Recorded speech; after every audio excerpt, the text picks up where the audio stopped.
तीर्थ यात्रा का समय था। पति पत्नी दोनों ही इसका लाभ लेना चाहते थे।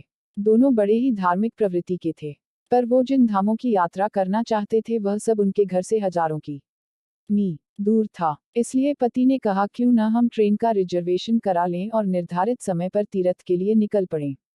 दोनों ने ऐसा ही किया। अगली सुबह उनकी ट्रेन थी, लेकिन किसी पड़ोसी ने आकर उन्हें सूचना दी कि क्या आपको खबर मिली, आज सुबह की ट्रेन से जो व्यक्ति यात्रा के लिए जा रहे थे उस ट्रेन का भयंकर एक्सीडेंट हो गया। ये सुनते ही दोनों पति पत्नी घबरा गए और दोनों ने एक दूसरे से कहा हम ट्रेन से जाने का रिस्क नहीं ले सकते। पति ने सोचा कि क्यों न हम बस के द्वारा ये सफर कर लें, और दोनों एक बार फिर अपनी यात्रा की शुरुआत के लिए पूरी तरह से तैयार थे। जब दोनों अपना सामान पैक कर रहे थे, तब उन्होंने टीवी में खबर देखा कि एक बस लाचक की लापरवाही से बस पुल से गिरा जिसमें बहुत लोगों की मृत्यु हो गई। वो दोनों सहम से गए और उन्होंने सामान पैक करना बंद कर दिया। और इस बार फिर दोनों ने कहा तीर्थ यात्रा के लिए हम इतना बड़ा रिस्क नहीं ले सकते। अंत में उन्होंने पैदल ही यात्रा की सोची। दोनों घर से पैदल निकल गए। जैसे ही वो कुछ दूर चले थे, रास्ते में एक भयंकर रोड एक्सीडेंट हुआ था जिसमें एक ट्रक ने दो पैदल चल रहे व्यक्तियों को कुचल दिया था। उन दोनों से ये दृश्य नहीं देखा गया और दोनों ने कहा भगवान हम यात्रा के लिए ही इतना बड़ा रिस्क नहीं ले सकते, कृपया हमें क्षमा करें। और दोनों फिर से अपने घर में बैठ गए।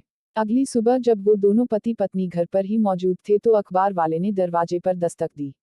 उन्होंने उससे अखबार लिया और जब पति ने अखबार खोला तो मुख्य पृष्ठ पर लिखा था घर की छत गिरने से घर में उपस्थित 2 लोगों की मौत। अब दोनों करें तो क्या करें। अब उन्हें इस बात का एहसास हो गया था कि जिंदगी में रिस्क न लेना ही सबसे बड़ा रिस्क है। वो दोनों ही अपने पिछले कार्य के लिए शर्मिंदा थे, क्योंकि अब वो घर छोड़कर तो नहीं जा सकते। मित्रों, जीवन के कई क्षेत्रों में भी हमारे साथ ऐसा ही होता है। हम रिस्क लेना नहीं चाहते। हमें लगता है किसी व्यक्ति का उस क्षेत्र में नुकसान हुआ है या वह उस क्षेत्र में असफल हुआ है तो हमारे साथ भी ऐसा ही होगा। पर ऐसा बिल्कुल नहीं है। यदि आप अपने मनपसंद कार्य को करने के लिए रिस्क लेना नहीं चाहते, अपने दिल की आवाज को सुनने से डरते हैं, आपको लगता है कि ये एक बड़ा रिस्क होगा, तो ऐसी सोच ही आपके लिए सबसे बड़े रिस्क के बराबर है। आपको लगता है कि जॉब छोड़ने के बाद या डिग्री न लेने के बाद भी आप कुछ बेहतर कर पाएंगे, लेकिन रिस्क उठाने से डरते हैं।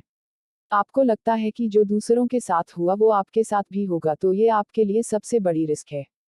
यदि चेतन भगत ने जॉब नहीं छोड़ी होती, रिस्क नहीं लिया होता, तो आज वे इतना बड़ा राइटर नहीं बन पाते।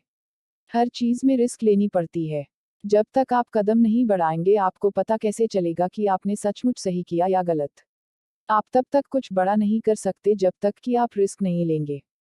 रिस्क न लेना, आगे बढ़कर शुरुआत करने से डर जाना ही सबसे बड़ा रिस्क है, जो आपके पैरों में जंजीरें बांध देगा और आपको सफल होने से, आगे बढ़ने से रोकते रहेगा।